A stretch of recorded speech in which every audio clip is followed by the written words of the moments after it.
Come, spell weavers, reavers, rogues, and men-at-arms, and answer the call of adventure. Pick up your sword, your axe, your spellbook, your bow, your rulebook, and your dice, and join the forces of good in their eternal fight against vile monsters, conspiring min-maxers, horny bards, and blood-soaked murder hobos. Discover the treasure trove of role-playing games here on Rollin' Bones. My name is Ryan Howard, and I shall be your guide.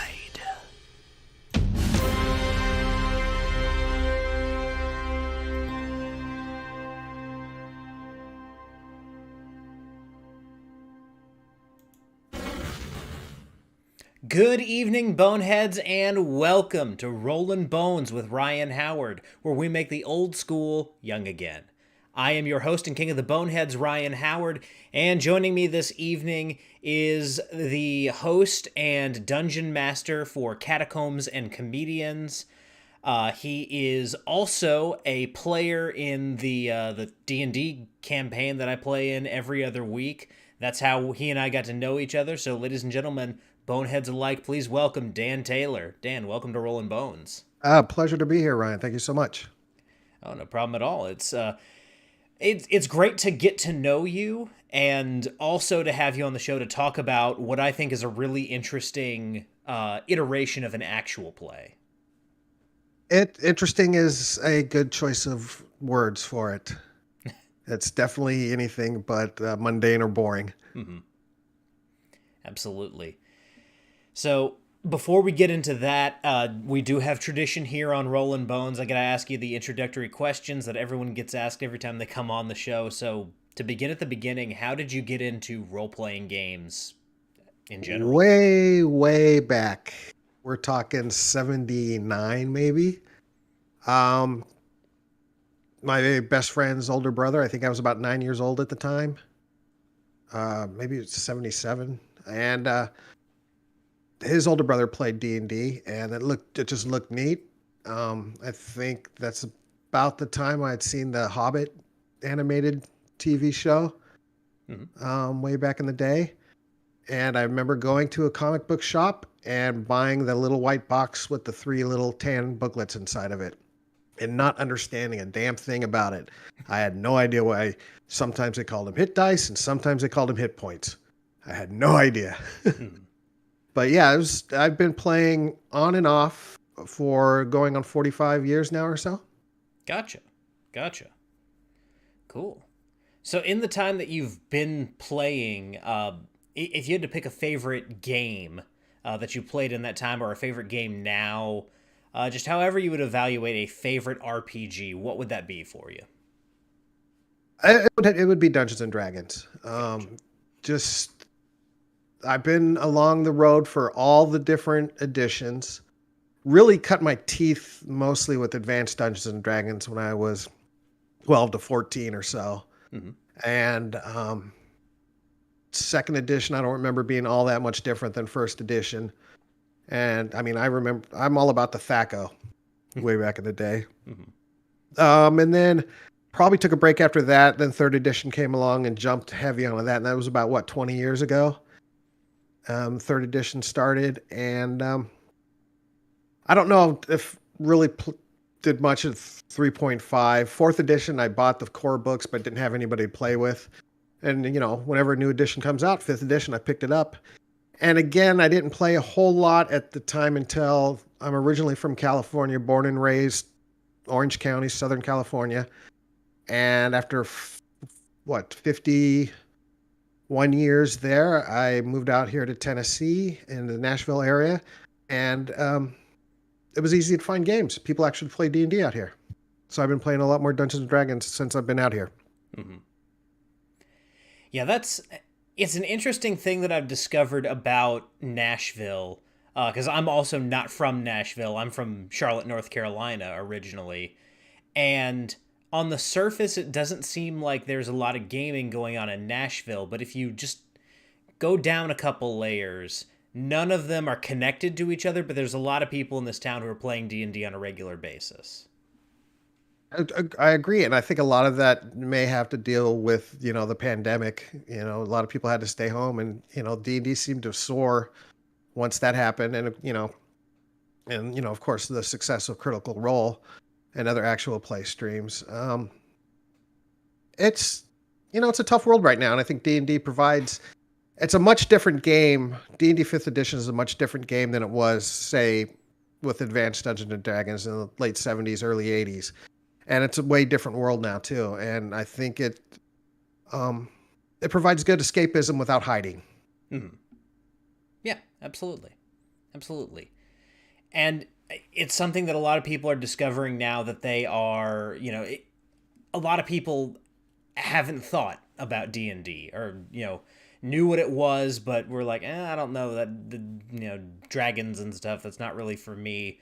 But when they actually sit down and play it, they discover that it's something super fun. And I think it took that kind of push of 5th edition for as much bad as I've said about kind of the modern gaming culture, or things about the modern gaming culture that don't necessarily speak to me. The popularity of it did get some people to try something that they otherwise would not have tried, and that is cool. Especially if they were like, okay, yeah, this is for me. Let's keep doing this. I think, especially with 5th edition now, is you can play it any way you want. Mm-hmm. And I agree with you. There are, maybe the majority of people who play it now, I definitely, from what I see from a lot of these actual play live streams and stuff like that, it might not be my kind of game. Mm-hmm. But I'm also not an old school gatekeeper type of guy where it has to be THAC0, and you only, druids can't change into owlbears. If the DM permits it, I'm all for it. But I think that's what I like about 5th edition is you can play any kind of Dungeons and Dragons you want. And, I think that's something they may have tried in 4th edition, but didn't pull it off. But I think in 5th edition, it definitely is, hit the nail on the head. Mm. Absolutely.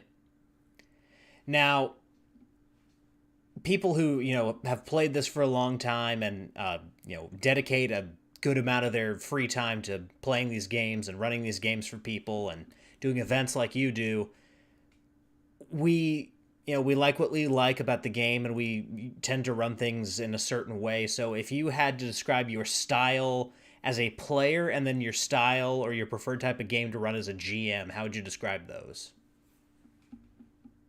I'm big theater of the mind both ways. Gotcha. I'm a storyteller, but I don't like storyteller games. I love tabletop games, but I cannot stand board games. So Dungeons & Dragons, the way I play it as a player, the way I played as a DM is, I've written screenplays, I've written comic books, I've been an editor, I've handled lines like Star Trek and Transformers and all sorts of things like that. And I love world creation. I love world building, and I love, plotting stories and plot points and stuff like that. So that's what D&D as a dungeon master provides for me. So I probably overplan too much, but I'm also a very lazy dungeon master. Mm-hmm. So I like creating my own homebrews instead of trying to memorize the whole history of Forgotten Realms. Mm-hmm. And as a player, I just like to have a good time. If we're playing with miniatures during combat, that's great. If we're just sitting around with, you've seen me at the table. I'm the old guy there who still has pen and paper character sheet, while you all are on your fancy laptops and tablets and stuff. So, hard habits, or habits die hard. Mm-hmm. So I like it loose. I like the game loose. I like the DM loose. I like to play loose. I'm not a rules lawyer. I like the fluff more than the crunch, and that goes both aspects. But you can have too much fluff. So you're going to hit too much crunch for me more often than too much fluff, but you can definitely have too much fluff as well. Mm-hmm. I like a good, easy balance. Yeah, I tend to find myself kind of being the same way. One thing I will say is The place where I encounter too much fluff is anytime someone in the party says, "Let's go shopping." Oh, or let's flirt with the innkeeper or the barkeeper. Yeah, 10 times out of 10, "Let's go shopping." I'm just like, "Oh, geez, this is what we're doing the whole time, isn't it?" Yeah, I just shut down at that point and wait till they get done. If I don't find out an adventure, I don't need it. The DM doesn't need me to have it. So Right. that's my thought on that. Yeah. Absolutely. And to me, it's absurd if someone's like, "I'm looking for a magical sword." And I've been like early on when I was playing, I was the guy who was like, "I need a magical sword. Let me go see if a shop has one." I didn't even think, why would a shop have a magic sword? Yeah, that's kind. I guess that's kind of the World of Warcraft mentality. There is you can go to the auction house and find somebody trying to unload that +1 sword that they've already have enough of. But yeah, I think magic items should be quest items and all that sort of. I'm the kind of player who will generally play a rogue or a fighter or a barbarian because spells are too much homework. Rogues are simple, fighters are simple. Just I'm there to absorb the story and make tweaks to it as I can. However, in the game that we're playing in, you are actually playing a wizard this time. Yes, I am playing a wizard, but there's a reason. Is since I've now technically since I've collected 3 paychecks for it, a professional dungeon master, and that's not a brag. I'm as surprised as anybody else on that. I just need to learn the game more since I've always avoided spellcasters as a player. I'm going to have players that are spellcasters, so I just need to know what I'm doing and how they work. Yep. So I picked the hardest. I picked a wizard. I got spell books and all that's homework, more homework than any other than maybe a cleric and remembering all the theology stuff. Yep, absolutely. So this is a question that a lot of people find difficult to answer because, again, you put enough time and energy and years into this hobby, you have some good memories tied in with role-playing. So if you had to pick a fondest RPG memory, what would that be for you? Early days when we first played, what was it, the module B1 or the Border Keep, whatever, back in the day? Keep on the Borderlands? Yeah, and we had a huge piece of graph paper that somebody did the dungeon geomorph on that was the size of a pool table because we made it in scale to use miniatures. And it was just paper. It was just drawn on there. And it was on my buddy Ron's garage floor, and we spent an entire summer reusing that map over and over again. Not the same adventure. Somebody, okay, who's DMing today? You are. Okay, but this is the map we're using, and we just played that. And we played that game over and over and over again for I don't know how long. And then in high school, I remember freshman English honors. I had the assignment of having to memorize Shakespeare's Merchant of Venice, the quality of mercy is not strained, droppeth from the heaven like a gentle rain. But that's pretty much all I could remember at the time. And this was pass or fail. Yep. You get an A if you get it, F if you don't get the whole thing. I couldn't do it. My teacher was like, how can you play Dungeons and Dragons and know all those rules and not memorize this one little Shakespeare monologue? And I go, I can't. That's why my backpack right there is full of the books. And she just went, all right, you get a C. And moved on.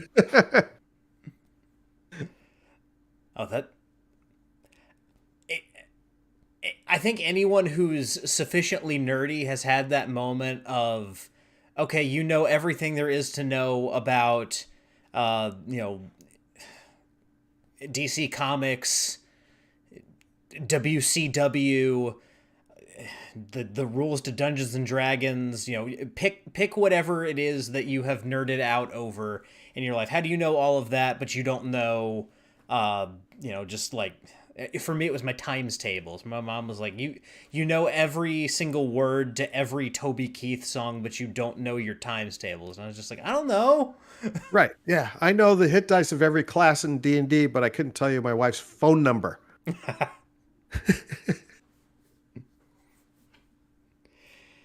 Yeah, it's interesting what our brains choose to retain.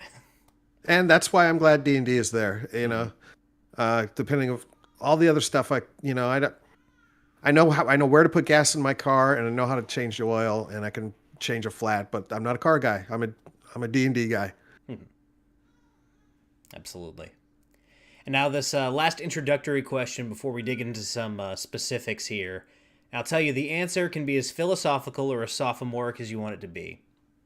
But Dan, if you could put anything on a t-shirt, what would it be? If I have put stuff on t-shirts before, and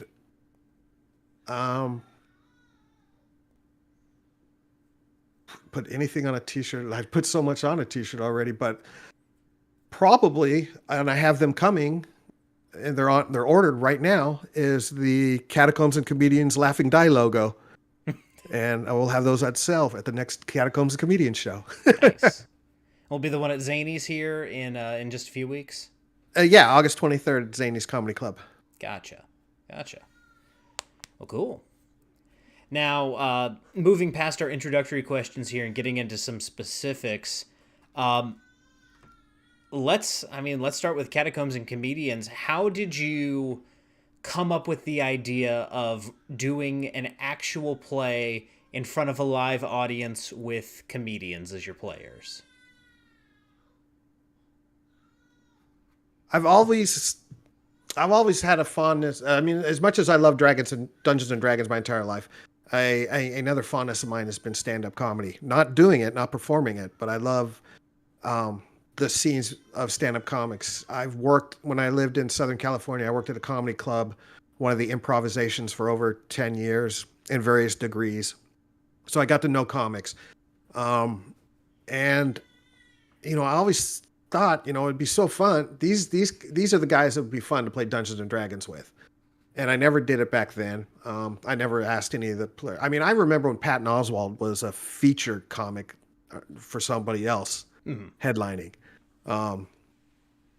But now my wife works in the comedy industry. I know the owners of the Zany's Comedy Club through that. And I'm comfortable enough to where I just emailed one of the owners saying, hey, how about a live Dungeons and Dragons show at Zany's? And he emailed me back, that sounds interesting. I'm not familiar with that. You'll have to educate me. And I said, fine, let's get together and have lunch, and I'll tell you all about it. And I was getting ready to tell him how popular Critical Role is, and there's a D&D movie, and how practically saved Hasbro, and getting all this speech ready. And then he ghosted me for months. And I'm like, okay, this is weird. I guess he's not keen on the idea. So it was just last December, I was at a Christmas party for the club, Zany's Comedy Club. And I go talk, and he calls me over, and we start talking. And we talk for half an hour, and I keep waiting for him to bring it up. And he doesn't. So I just finally go, so what did you think of my Dungeons and Dragons idea? And he goes, that was you? Oh, I didn't know that was you. Oh, yeah, let's do it. Whatever you need, do it. Talk to Lucy, get it booked. Done. That was it. I think so. I think it was guilt is how I managed to pull it off. And from then on, I just asked, the person who books the comedy club, which comics do they know? Put out the word. I'm looking for comics that want to play D&D. And this will be our third show at Zany's, August 23rd. Buy your tickets now, zanies.com. And since then, I've done the show once at Huntsville, Alabama at Stand Up Live. And there's talk of maybe taking it to Birmingham. Oh, nice. Yeah.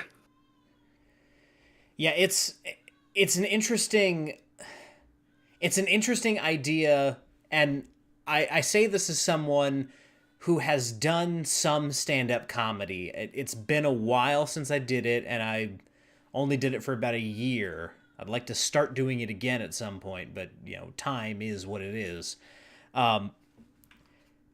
To be a successful stand-up comedian, you have to be really quick on your feet, and you have to be able to improvise, and that also makes for a very good D&D player. So the idea of combining those two worlds, it's not unheard of. I can't remember who it is, but I think it was Nerd Poker. There were a couple comedians who were on that show. Brian Posehn and yeah. But Dan Tefler. doing it in front of a live audience, that's another step that I think makes it even better. Again, I said I'm a lazy DM.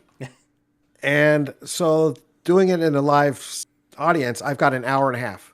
So I don't need to plan these Matt Mercer, 3-4 hour long sessions, because I got to get it going and get out of there. But when the servers drop their checks, I'm like, okay, we got to wrap this up. Mm-hmm. When they give me the light, I'm like, okay, got to wrap this up. So that element works for me there. And also I've got the other 4 bodies up there. Sometimes 5. We'll have a guest player. And they do most of the heavy lifting. I just basically put them in a weird situation and tell them to roll initiative when I need to. And, and if they go through it too fast, and 2 more zombies show up, and whatever, and I just try to make things interesting and fun for them to react off and let them riff off of each other. Because, honestly, the audience is there to, like you say, to see how comics play D&D more than just to watch another actual play show. Right. Mm-hmm. Now, as far as picking your participants, were you looking for people who were already into D&D, or was kind of the point of this to get comedians who didn't know what they were doing and put them in this kind of weird circumstance? I took the first 4 that said yes. Gotcha. Maybe I should have had a more rigorous tryout or audition mode. But it's a very interesting group I play with. In Zanies, I've got one player, Allison, who plays once a month with her improv group. Mm-hmm. Okay. And she has a book. She has a player's handbook. I've got Kanan, who played in college, and he remembers. He's pretty good at. He knows the game better than anyone else probably. I have Tanner, who has not read one fucking rule yet, and he's proud of it, and he won't. And then I've got Chance, who Dad used to play, so he's familiar with the succubus illustration from the original Monster Manual back in the day.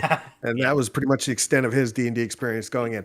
So a lot of the comedy is in these players navigating the rules. Like one game, Tanner goes, can I use insight? And I said, you can if you can explain insight to me. He couldn't. He didn't know what it was. He's the players, okay, everybody roll initiative. They pick up an 8-sided dice. With this, no, the D20, So it's kind of like somebody said it's like herding kittens. Yep. And it very much so is in a way. And so my role is the exasperated DM. And I've learned from the first game I've done 3 now between Nashville and Huntsville. Don't overplan. Just set up an adventure, goes A, B, C, and then keep D in your pocket in case you need it. And they're not there to listen to the lore. They're not trying to solve the world, great quest to save Middle Earth. They're just there to get their one-line jokes in and their et cetera. Mm-hmm. Gotcha. And I want to, and the goal is to make it fun so the audience can participate in a way where they can help guide the players on stage. Like if somebody doesn't, if Allison doesn't remember to use her rage as a barbarian, audience members will shout it out to her, and then I will flip, like I got one here, an inspiration token to the audience member and say, tell your DM I said you can use that in your game, instead of giving it to, Allison for using her rage at the appropriate moment. Mm-hmm. Do you know of any DMs that have honored the inspiration token given to random audience? I have no idea. I would hope someone would. That's kind of a ballsy move to show up at somebody else's table. Look, another DM gave it to me. Well, I got to go buy a ticket to tell his DM off, and that's my whole plan. Yep. It's kind of like the whole back in the day when people would take their characters from one campaign to the next and be like, I got this magic sword in my other campaign, and everyone else would be like, we don't have magic swords. What the hell are you doing here with that? That's the one thing that gets me with. I've never been able to do that with D&D. I'm very much a campaign guy.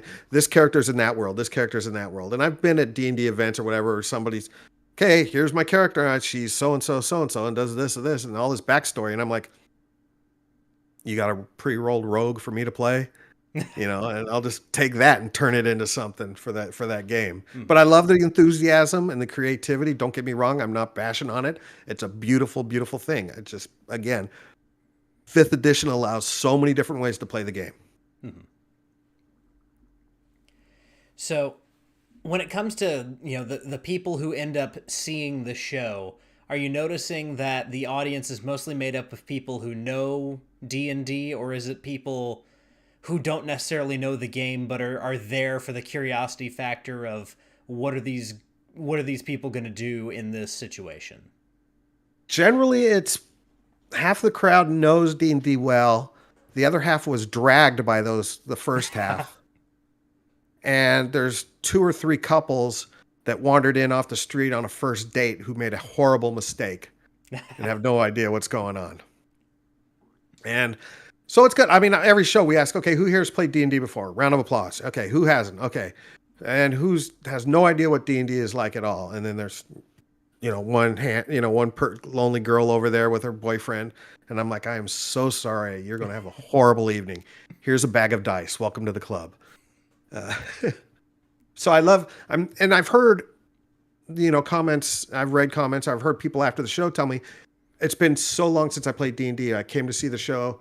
Now I want to play D&D again. And that makes me happier than, getting a paycheck to do it. It's, if people are enjoying the game and loving it, and it's, and creating an enthusiasm for the hobby, I'm all for it. Absolutely. Yeah, and for anyone out there who is considering any kind of comedy, anything for a first date, don't. No, and don't sit so close to the stage where they can see you like I did. Yeah, and that was a show in Huntsville, and it got kind of raunchy too. The poor girl. We had a purple worm in that game, so we did not go easy on her. I'm sure her boyfriend got an earful on the drive home. There are certain monsters that I imagine if you take comedians who don't know D&D, or even comedians who do know D&D, and you just have that name out there. Yes. My Huntsville comedians know the game very well. Mm-hmm. They've all played before. They play regularly. And so it's a whole different vibe. And which I love. I've got it's like having 2 sets of kids, and I got my 1 set of Nashville kids, and I got my 1 set of Huntsville kids, and it's 2 different games, and I like seeing where they take me. Mm-hmm. Just heaven forbid either group get their hands on a rod of lordly might. Are orbs of dragonkind. And trust me, I bait these players all the time. Since it's comedy, so since we're in the South, I try to make fun of some of the South stuff. Like instead of Cracker Barrel restaurants, I have the Cock and Barrel restaurant. Mm-hmm. I like in Huntsville, I threw a purple worm at them, and the zombies also, instead of being called the plague, it's called the taint. So the word taint was used. If it was a drinking game and the audience had to drink every time the word taint was said, paramedics would have been called to the club. Yep. We just ran with it. Viscous was used a lot too that night. So you put those 2 words together and it just makes for a horrible but hilarious evening. Absolutely.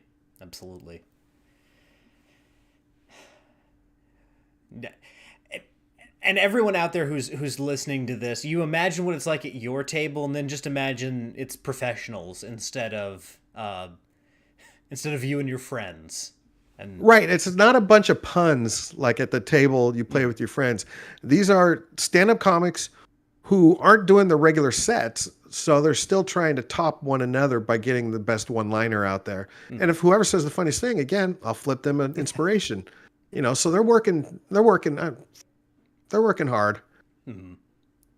Is making the DM laugh grounds for inspiration, just kind of as a general rule? It's got to be a good laugh, not a sympathetic laugh. You gotta generally knock me off my socks, because, like I said, I've been around comedy forever, and I've been around for D&D longer. So, I'm a dad, so I know all the puns, I know all the jokes, And if you come up with something good, or if the crowd reacts really well to it, you know, you get inspiration. Absolutely. Yeah, and I have not been to one of these shows yet, but August this, 23rd. yeah, it's one of You got a those date. things that I want to like clear my schedule for at some point to come out and see this show because it sounds like a lot of fun.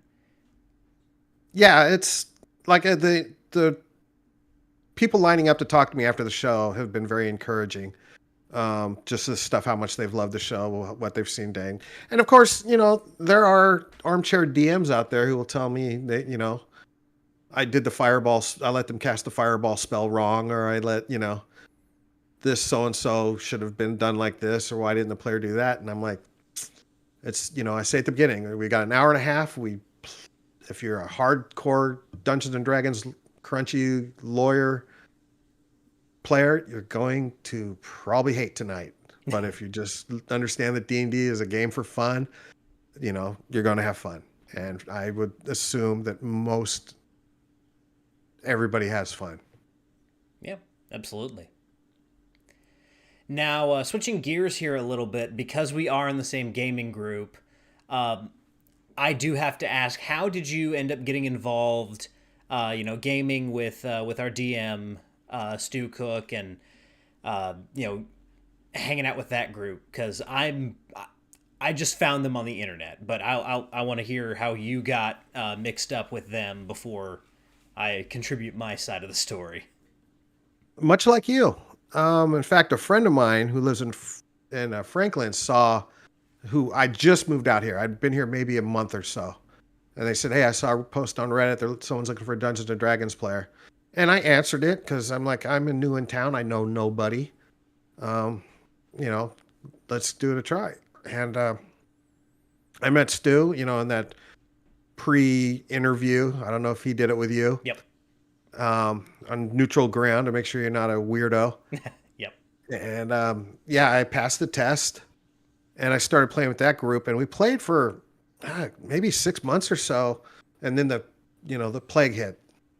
We had the COVID hit, so we tried to play online, and that's just not my jam. Mm-hmm. Like I said, I'm the guy with the pen and paper on a clipboard. So I dropped out, but you know, it was always fun playing with Stu, and I love his style and his dedication to the game.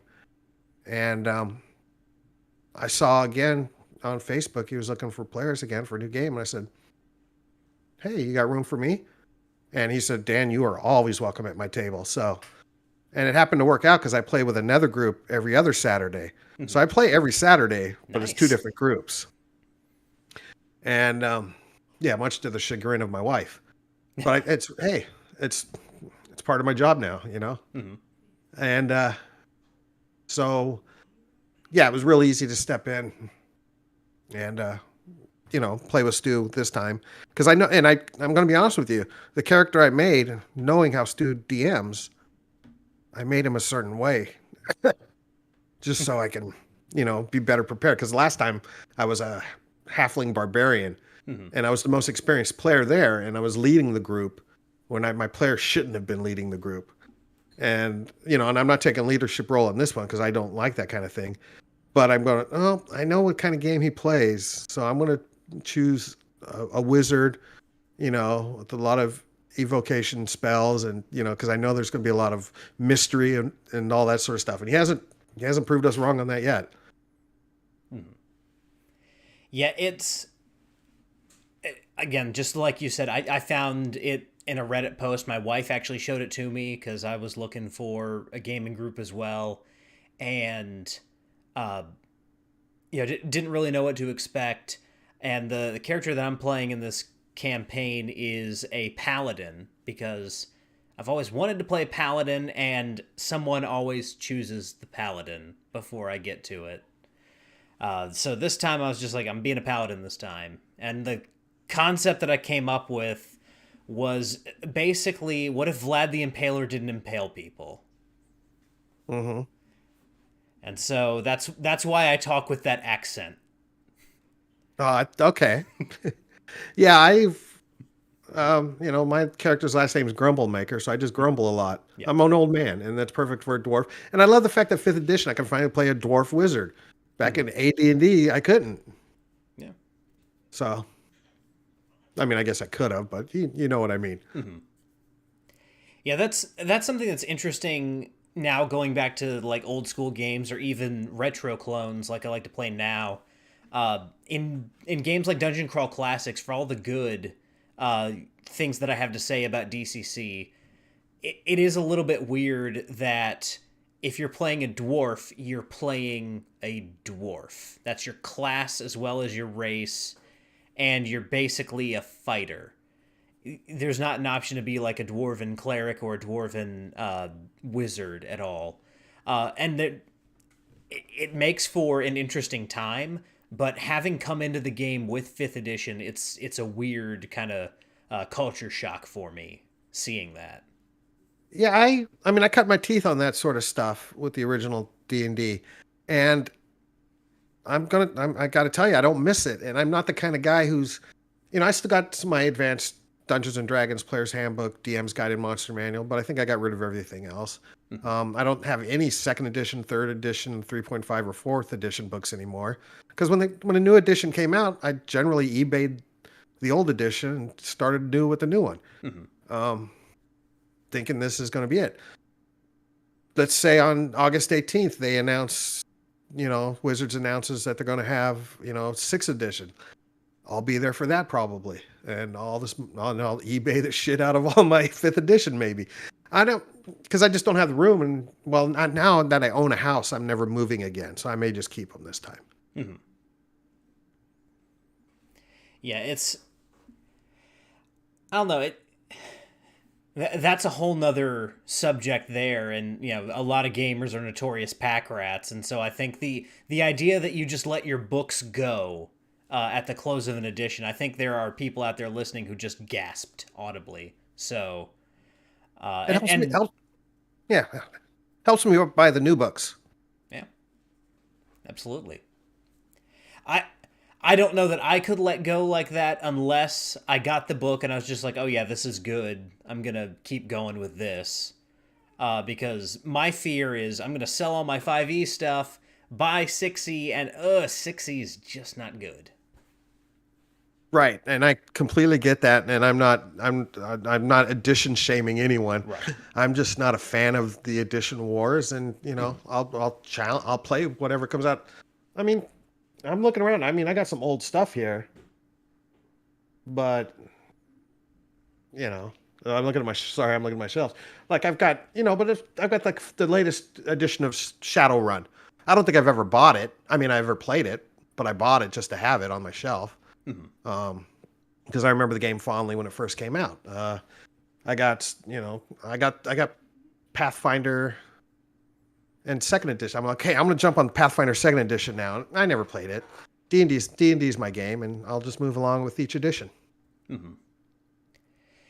Yeah, and that is something that I will agree with you on as far as the edition war. And I have proudly proclaimed myself an old school gamer, even though I was not alive when old school gaming was a thing.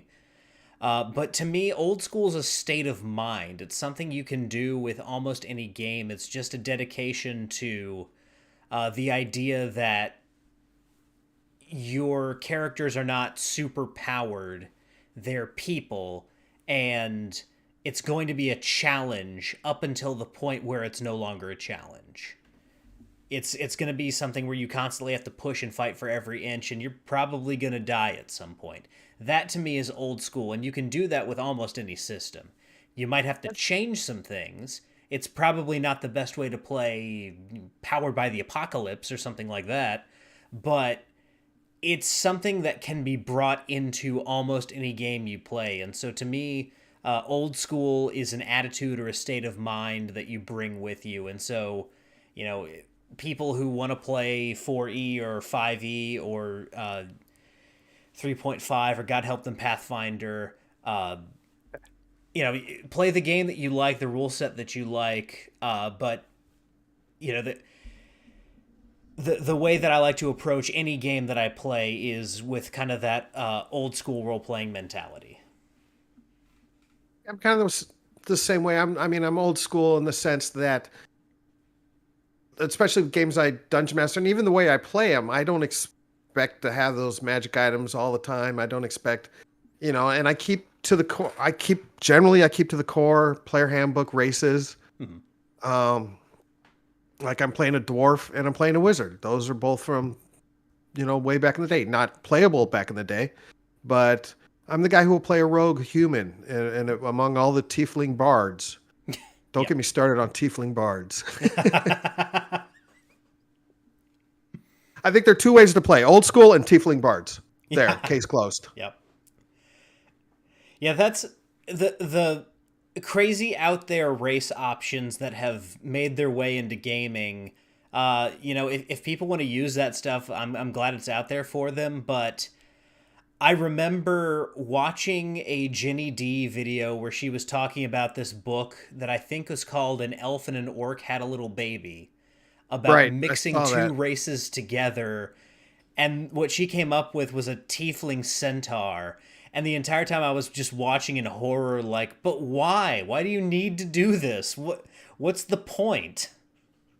One of the things I made a specific decision with Catacombs and Comedians when the players asked, what can we make? I said, if it's in the player's handbook, you can make it. That is it. What about this thing I saw over here? No. Go back to the player's handbook. Just look at the player's handbook. But I saw this really cool bird guy. No. Player's handbook. That's it. Mm-hmm. Baby steps.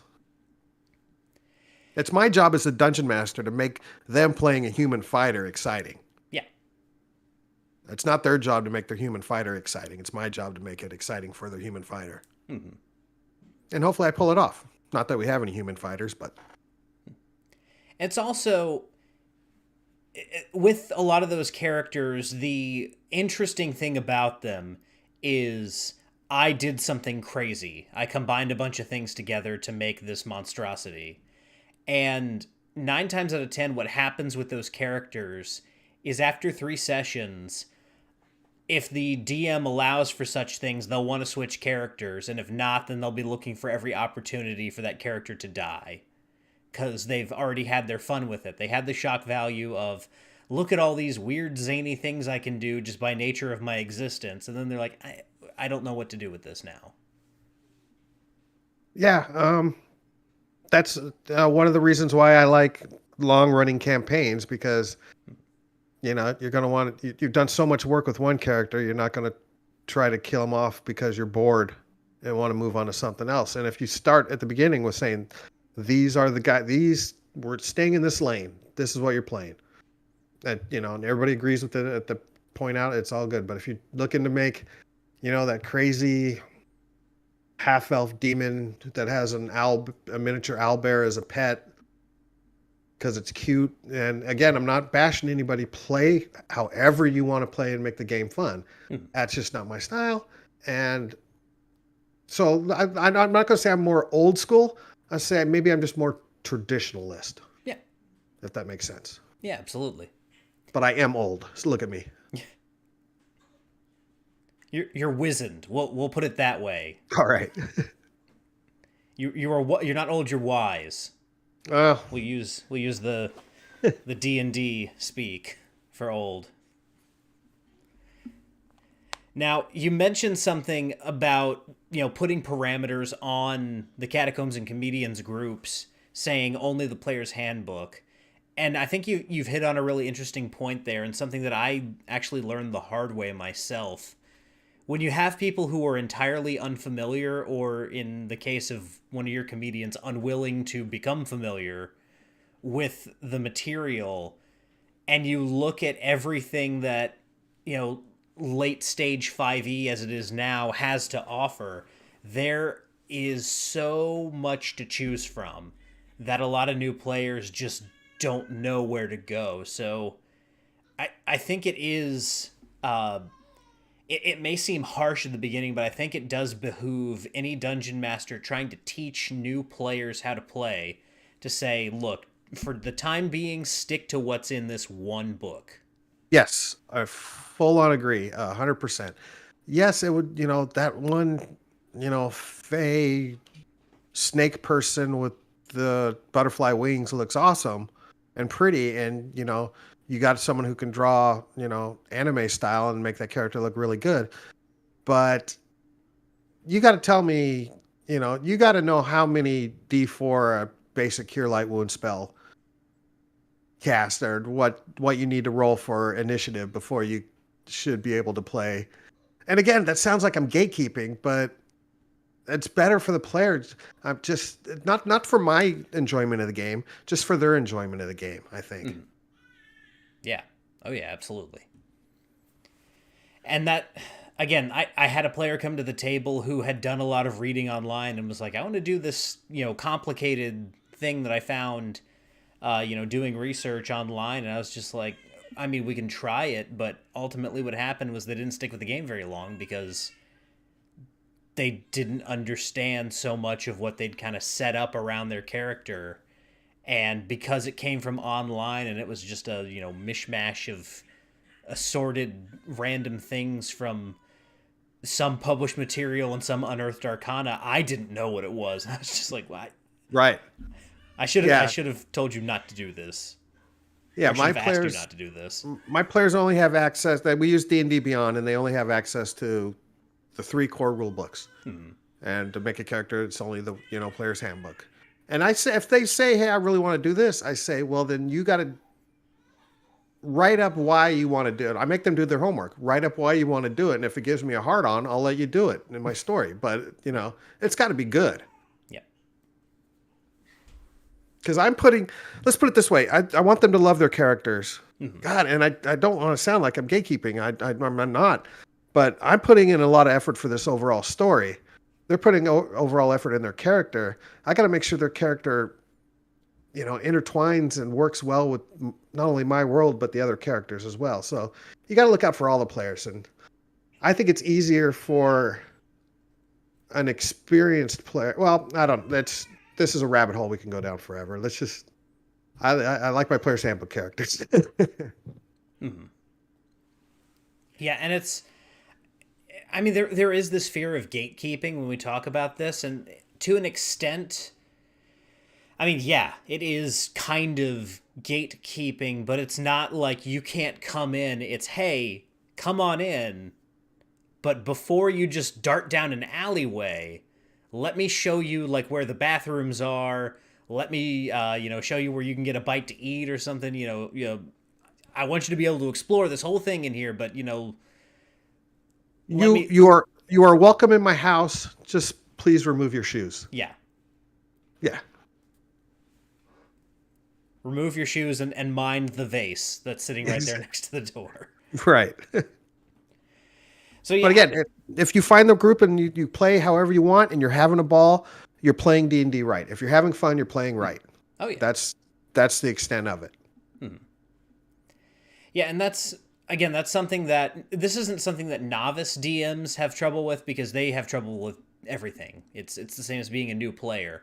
But DMs who have enough experience to be dangerous, I'll put it that way, when you have experience running a game and now you're starting to introduce people to the games, the way that you were taught, it does behoove you to, put those training wheels on, or, put some limitations on and say, hey, let's try it this way before we get crazy. And I know, like, there's a lot of hesitancy out there to do that because, again, people think that you're trying to spoil their fun. And we've been on this topic for a long time, but I think we stumbled on something that's actually very important for people to understand about this game. Is it's not wrong to start funneling people into the game, to start narrow and then broaden.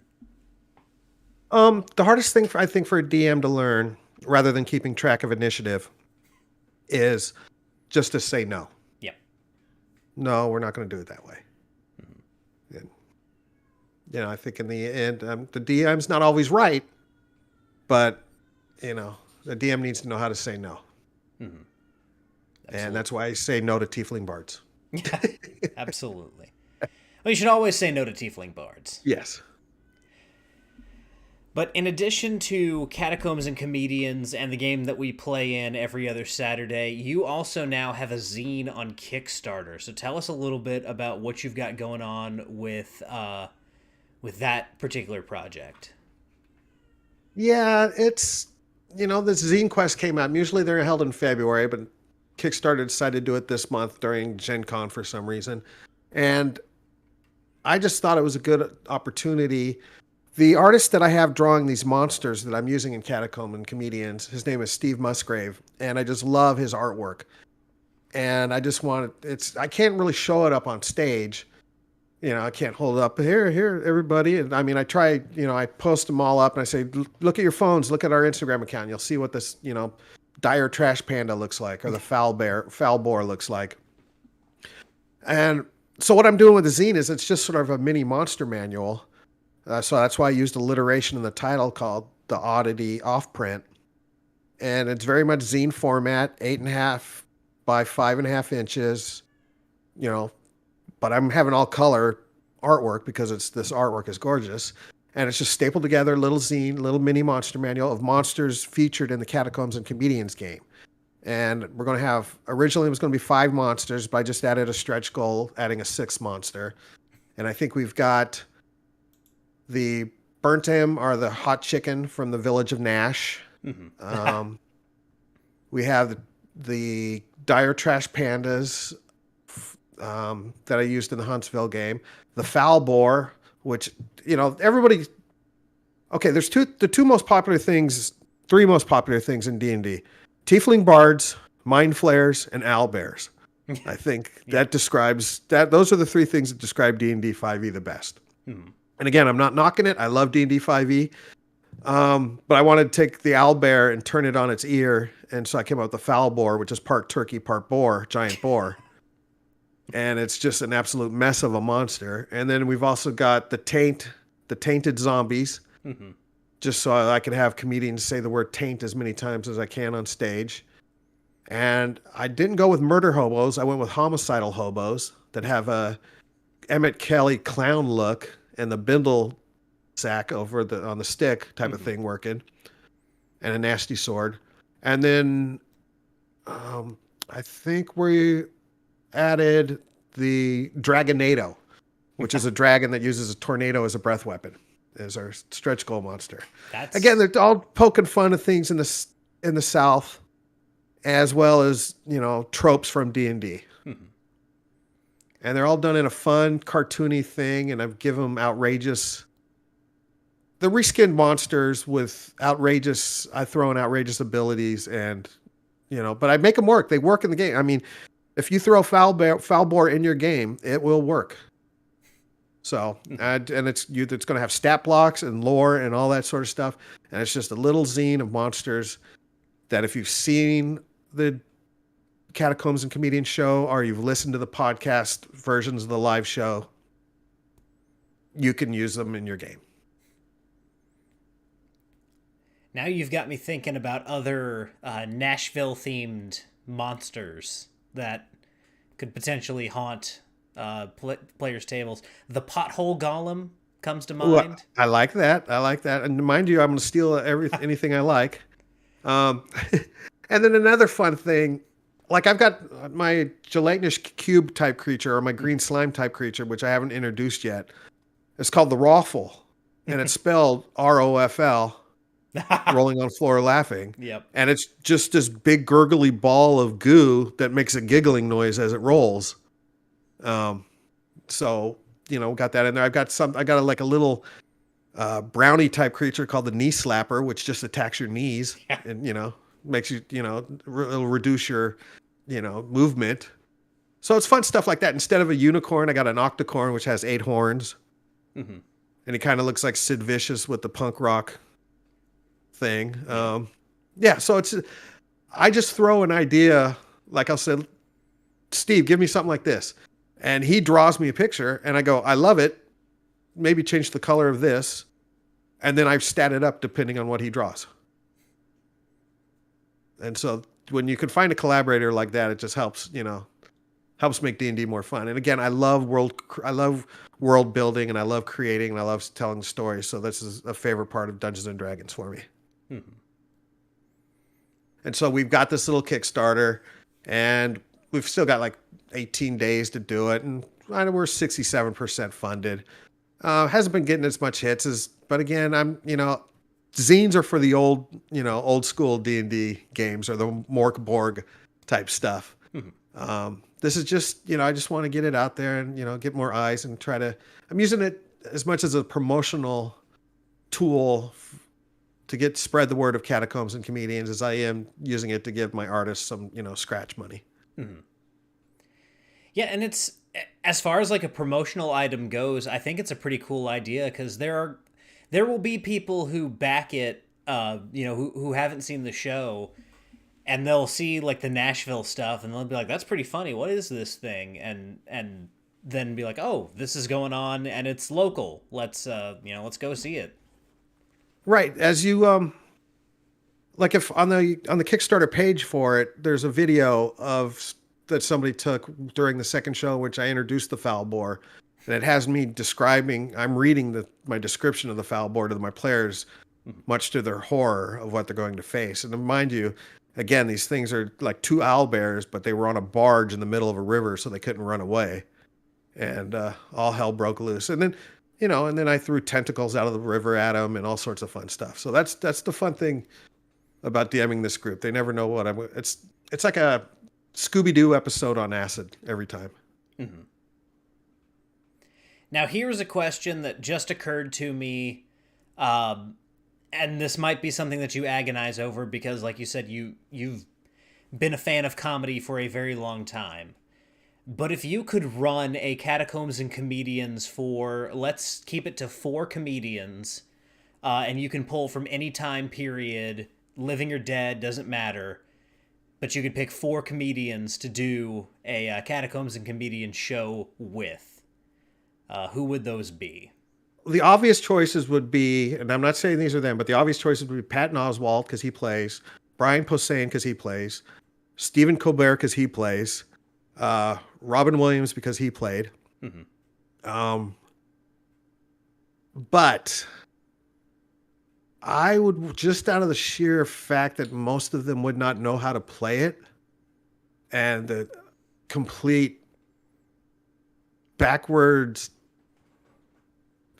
catastrophe but fun game it would be Bert Kreischer, Brian Regan, yep, Dave Attell, and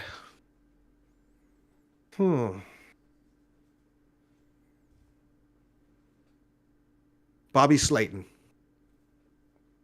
That would be fun. That'd be a lot of fun to watch. Yeah, just to watch the agony and pain on Bobby Slayton's face as he's trying to play this. I don't even know if I think Bobby Slayton's doing a residency in Vegas nowadays, but Bert Kreischer would be a lot of fun. Mm-hmm. We had Aaron Weber guest as one of my players on the second game in Nashville, and he just toured with Bert, and Aaron Weber had never played D&D before in his life, never picked up a D20 before that night, and he killed it. He was amazing. He brought so much to the game. Aaron's always welcome to my table. But that's the fun thing. I have a different group in Nashville, different group in Huntsville. The thing is, if I do more clubs, it'll probably be a different group of local comedians, and there won't be headliners. But down the road, let's say, Bert's in town, and I can somehow talk Bert into sitting down for a game. That would be fun to do.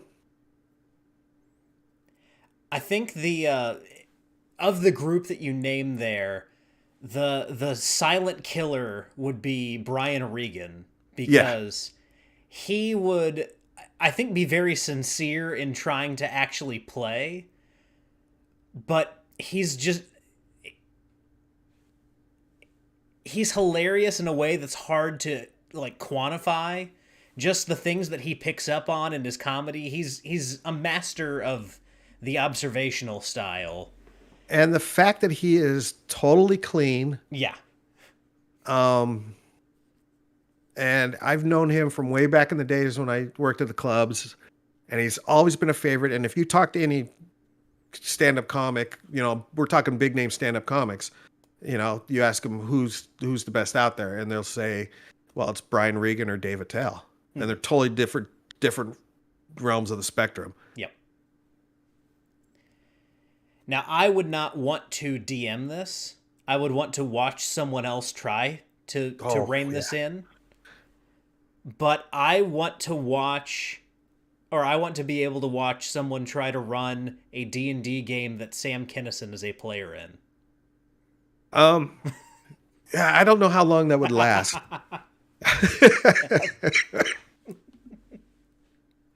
And that's why I don't want to run it. I so much want to tell you my Sam Kinison story, but that'll have to be for another time. I'll tell you Saturday. Gotcha. It's not one for the podcast. Mm-hmm.